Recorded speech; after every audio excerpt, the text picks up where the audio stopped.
Für mich damals mit 14, als ich mich entscheiden musste, was mache ich jetzt nach der Sek, ist für mich gar nicht die erste Option gewesen. Oder vielmehr von da, wo mir die Schule mitgegeben hat oder da, wo mir ein Umfeld sonst noch mitgegeben hat, wäre jetzt nie Option gewesen, irgendwie an F&F gehen, dort einen Vorkurs machen oder sonstiges. Das war dann ganz klar gewesen, dass dort heisst Lehre machen oder an die Kante gehen und mal einen Beruf erlernen oder studieren im Anschluss. Also das war für mich nie Option gewesen, dort schon so etwas zu machen. Rein davon geschuldet, dass mein Vater in der Informatik am KV unterrichtet hat und davor in der Informatik gearbeitet hat. Und wir halt seit früh auf irgendwie Kompis die Hause hatten. Also hat ihm halt irgendwie vom Büro hat er 5 PCs noch mitnehmen irgendwie und die sind so gefühlt bei uns die Hause und wir hatten ein LAN gehabt, wir haben irgendwie zusammen gegamed und ich wollte sehr schnell verstehen, was dort passiert. Ich habe es spannend gefunden und ja, ich habe dort sehr viel Interesse drin gesehen. Darum habe ich mich dann halt entschieden, ja, jetzt mache ich Informatik. Nach 3 Jahren von dieser Lehre hatte ich ein pfeifersches Drüsenfieber. Und es hat ein Jahr lang angegeben. Also nicht akut, aber es ist immer wieder gekommen. Und da musste ich dann die Lehre unterbrechen. Und gerade in diesem Jahr habe ich dann angefangen, Musik zu produzieren und Grafiksachen zu machen.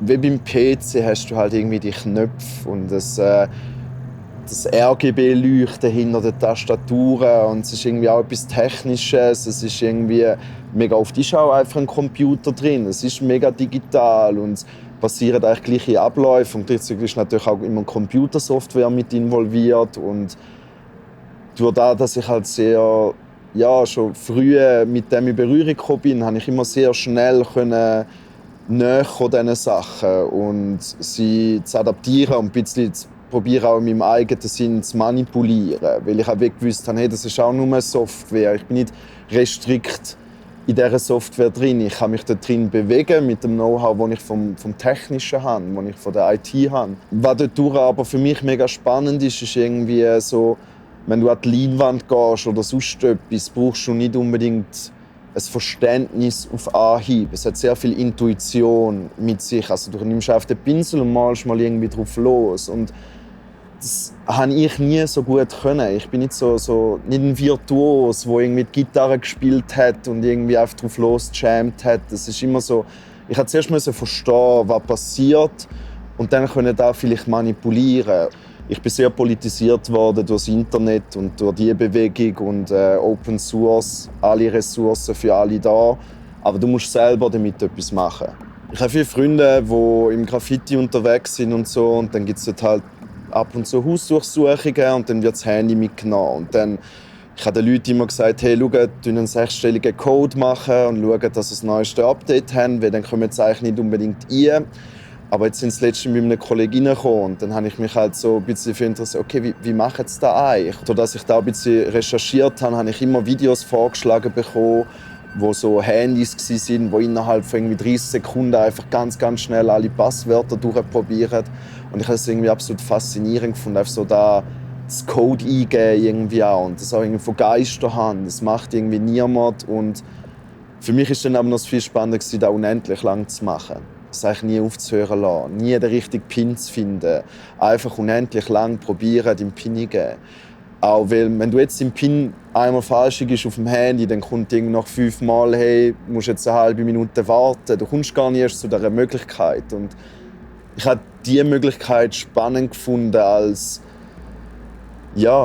unendliche Animation vielleicht oder unendliche Versuch oder Sisyphos-Arbeit, jetzt das Passwort herauszufinden und einfach probieren, bis es irgendwie nicht mehr geht. Aber es geht ja immer weiter. Im Prozess, um das Handy zu routen, habe ich es sehr oft soft-bricked, nennt man das jetzt im IT-Jargon. Also wenn dein Handy nicht mehr Wert hat wie ein Brick.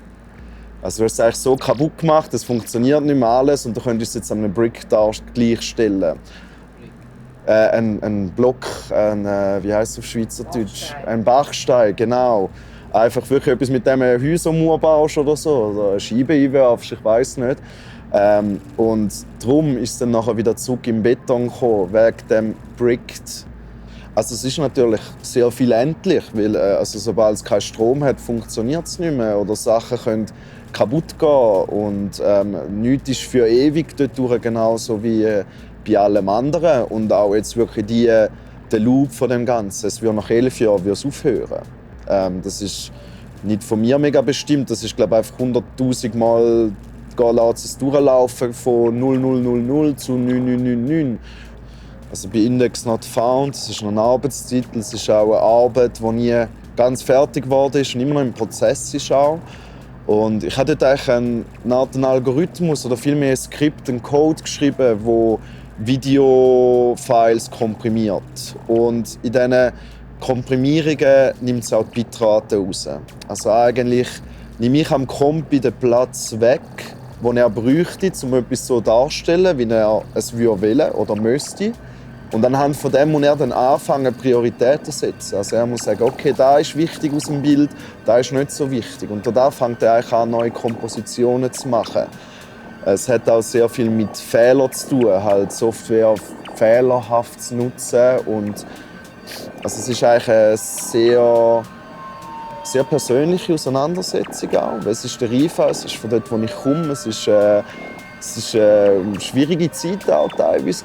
Also es war nicht immer einfach. Ein Aufwachsen, Jugend auch. Und dort auch wieder mit dem Fehler und mit dem Platz haben oder eben nicht den Platz haben. Und, also am Anfang wollte ich das einfach machen, weil ich das irgendwie spannend gefunden habe. Und irgendwie wollte den Algorithmus und dachte, der Einfall, der könnte irgendwie noch die Nahaufnahmen. Das hat mich schon immer fasziniert. Ich könnte mal hingehen.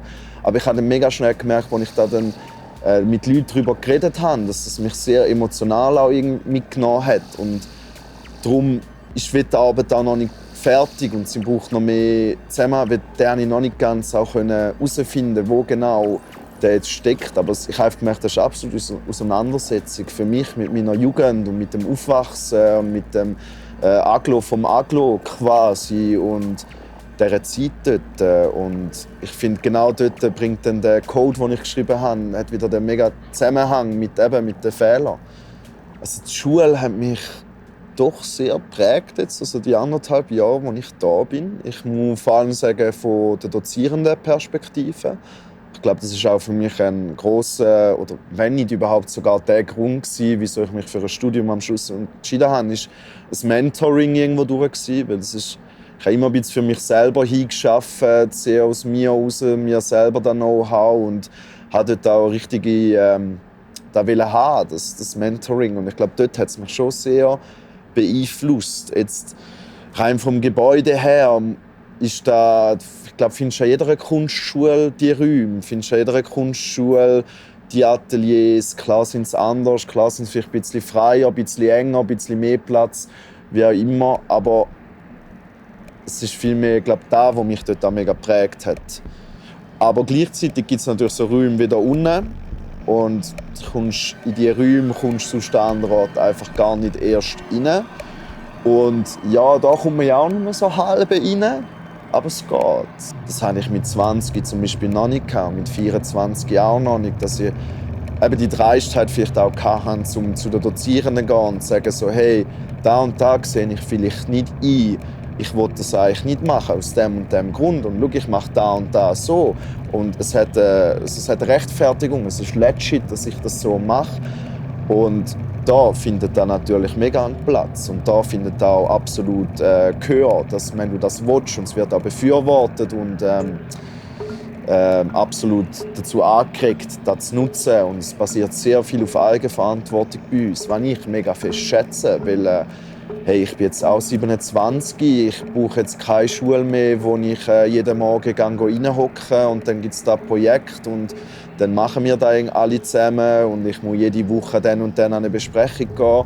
Das ist für mich sehr schön, dass ich die Sachen so nutzen kann und mir die Freiräume nehmen und mich dort selber drin bewegen kann, so wie es für mich stimmt.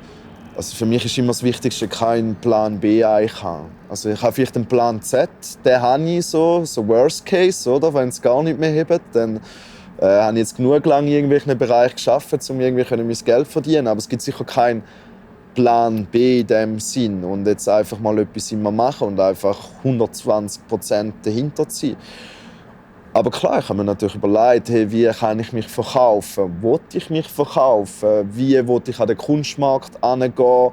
wie präsentiere ich mich, wie will ich in dem ganzen Business oder in dieser Kreativwelt überleben oder meinen Fuß fassen oder wo sollte mein Platz sein. Ich habe auch lange nach dem gesucht, was stimmt. Lange nach dem Ort, lange nach den Umständen, lange nach dem Job, nach dem Umfeld, was auch immer, einfach, dass das stimmt. Dass so die innerliche Zufriedenheit, dass nichts mehr stört eigentlich. So das Ideal, wo man das Gefühl hat, da muss ich sein.